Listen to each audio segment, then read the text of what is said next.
श्री गणेशाय नमः।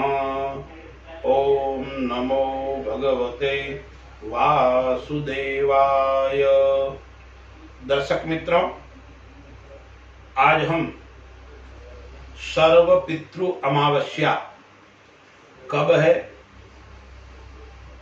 उस दिन क्या करना चाहिए, किन किन बातों का ख्याल रखना चाहिए, क्योंकि पितरों के प्रति श्रद्धा का दिन, पितरों के प्रति समर्पण का दिन, पितृ ऋण, पितृदोष और प्रेत दोष की निवृत्ति का दिन, यानी आश्विन कृष्ण अमावस्या, सर्व पितृ अमावस्या, जिसको हम लोग श्राद्ध पक्ष के अंदर विशेष महत्व रखते हैं। उसका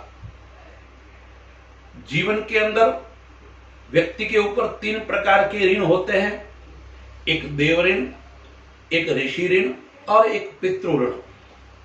व्यक्ति पितृ ऋण से मुक्त कैसे होता है?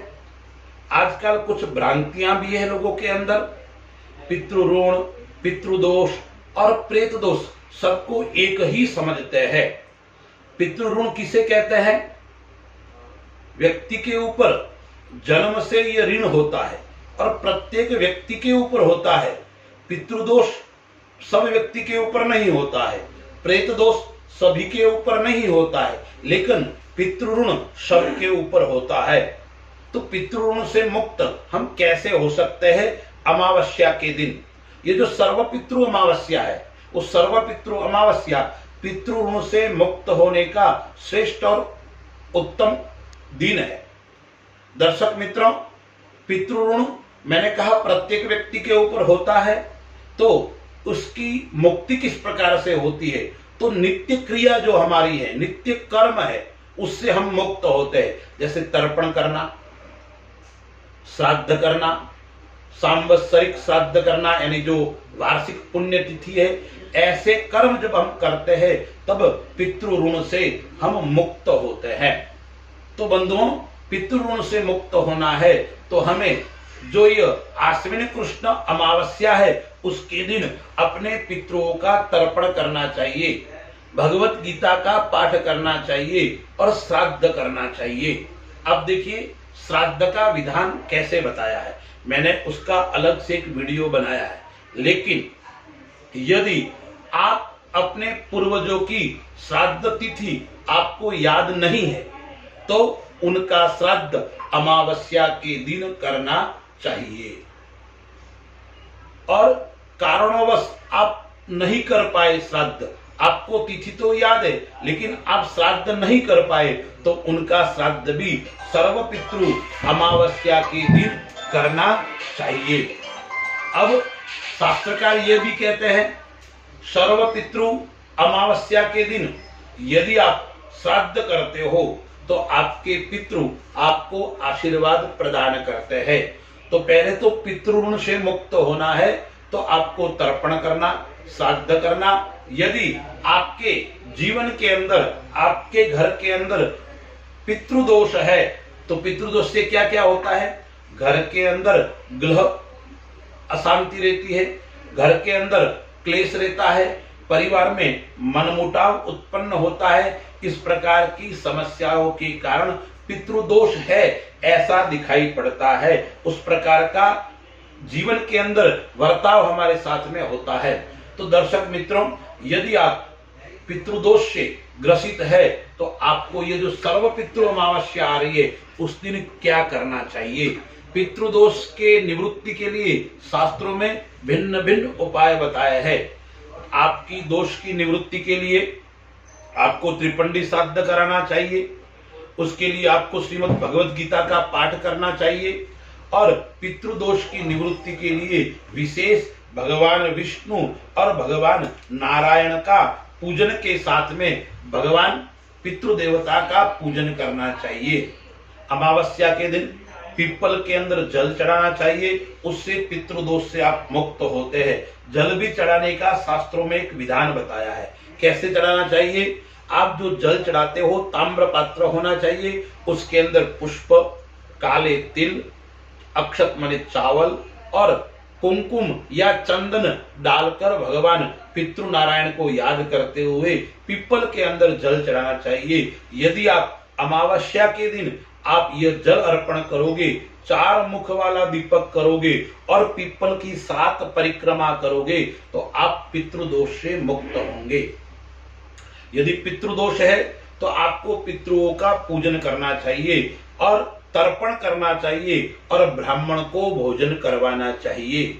अब शास्त्रकार यह भी कहते हैं पितृओं को श्वेत वस्तु, सफेद वस्तु ज्यादा प्रिय है, तो आप अपने पितरों को सफेद पुष्प की माला अमावस्या के दिन चढ़ानी चाहिए। आप यदि अपने पितरों को सुगंधित द्रव्य चढ़ाते हो तो उसके अंदर जो इत्र है वो भी खस का इत्र है। पितरों का खस का इत्र विशेष प्रिय है। जो व्यक्ति घर के अंदर अशांति है, घर के अंदर कई प्रकार की समस्याएं उत्पन्न हो रही है, यदि आप अपने पितरों को खस का इत्र चढ़ाओगे तो पितृ प्रसन्न होंगे और आपकी अशांति समाप्त होगी। ब्राह्मण भोजन करवाते हो तो उसके अंदर भी सफेद वस्तु यानी खीर का विशेष महत्व है, शास्त्रकारों ने बताया है। इसलिए अमृतम क्षीर भोजनम, वो अमृत के समान है और खीर भगवान पितरों को प्रिय है। इसलिए ब्राह्मण को भोजन कराते समय इस बात का विशेष ध्यान रखें कि पितरों को खीर का भोग लगाना है। फिर ब्राह्मण भोजन करने के पश्चात ब्राह्मणों को जो आप वस्त्र आदि अर्पण करते हो वो वस्त्र भी आप सफेद वस्त्र ब्राह्मणों को अर्पण करना चाहिए। तो पितृदोष की निवृत्ति के लिए आपको मैंने यह उपाय बताया। साथ में क्या करना चाहिए? श्रीमद् भगवद गीता का पाठ करना चाहिए। श्रीमद् भगवद गीता का आप पाठ करते हो, आपको पूरा समय नहीं है तो आप मात्र 7वें अध्याय का पाठ करो या आप 18वें अध्याय का पाठ करो तो भी आप पितृ दोष से निवृत्त होंगे। और एक उपाय बताता हूं, अमावस्या के दिन आपको क्या करना चाहिए? भगवान लक्ष्मी नारायण का मंदिर है, वहां जाकर भगवान लक्ष्मी नारायण के सामने बैठकर घी का दीपक करके भगवान को याद करते हुए, अपने पितरों को याद करते हुए आपको विष्णु सहस्त्र नाम का पाठ करना है। यह करोगे तो आप पितृदोष से मुक्त होंगे। एक मैंने और बताया है प्रेत बाधा। अब प्रेत बाधा से निवृत्ति करनी है, यह कठिन उपाय है, यह काम भी कठिन है क्योंकि प्रेत बाधा कई प्रकार के संकट के अंदर व्यक्ति को डालता है। घर के अंदर कलह होता है, परिवार के अंदर अशांति का वातावरण होता है और कोई भी काम करते हो उसके अंदर आपको सफलता की प्राप्ति नहीं होती है बंधुओं। तो दर्शक मित्रों, यदि आपके घर के अंदर प्रेत बाधा है, उसके कारण आप निरंतर परेशान है, कई प्रकार के आप प्रयत्न करते हैं लेकिन फिर भी आपको सफलता नहीं मिलती है, तो करना क्या चाहिए? शास्त्र में बताया है अमावस्या के दिन आपको 3 पराठे सरसों के तेल के अंदर बनाकर आपको गाय को या कौवे को देने चाहिए। उसके अलावा शास्त्र में एक सुंदर उपाय बताया है, श्रीमद् भागवत महापुराण के अंदर भी बताया है। यदि आपके घर के अंदर एकादश स्कंद के अंदर बताया है, यदि प्रेत बाधा दोष है तो आपको पक्षियों को चूगा डालना चाहिए। उसमें विशेष करके अमावस्या के दिन, प्रतिदिन डालो अच्छी बात है, लेकिन अमावस्या के दिन आपको प्रेत बाधा के निवृत्ति के लिए पक्षियों को चूगा डालना चाहिए। एक और उपाय है, वो उपाय थोड़ा कठिन है। कौन सा उपाय है? श्रीमद् भागवत महापुराण का पारायण यानी उसका मूल पाठ ब्राह्मण को बिठाकर 7 दिन तक करवाना चाहिए।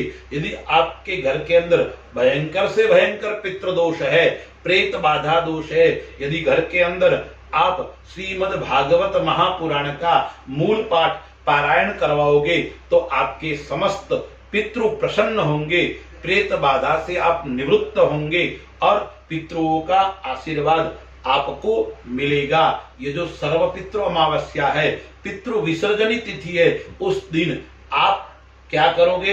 प्रेत बाधा की निवृत्ति के लिए गौ माताओं को घास भी देना चाहिए, गायों की सेवा करनी चाहिए, गौ माता की पूजा करनी चाहिए। यदि आप गौ माता की पूजा करोगे और साथ में निराश्रित जो आश्रय रहित है ऐसे लोगों की, ऐसे बालक बालिकाओं की आप सेवा करोगे, उनको भोजन आदि करवाओगे, तो आपको पितृदोष से आपकी मुक्ति होगी और प्रेत दोष से भी आपकी मुक्ति होगी। ऐसा अवसर बहुत कम आता है और पितृलोक भी यही चाहते हैं कि हमारे जो संतान है वो हमें पृथ्वी लोक पर अंजलि प्रदान करे, हमें भोजन करावे, हमें किसी भी प्रकार का दान प्रदान करे, क्योंकि दान दिया हुआ, तर्पण किया हुआ और भोजन जो आप करवाते हो साक्षात पितरों को प्राप्त होता है। जिस योनि में आपके पितृ है उसी योनि में उसके अनुसार ही आपको प्राप्त होता है। अब कई लोगों के प्रश्न आते हैं कैसे प्राप्त होगा।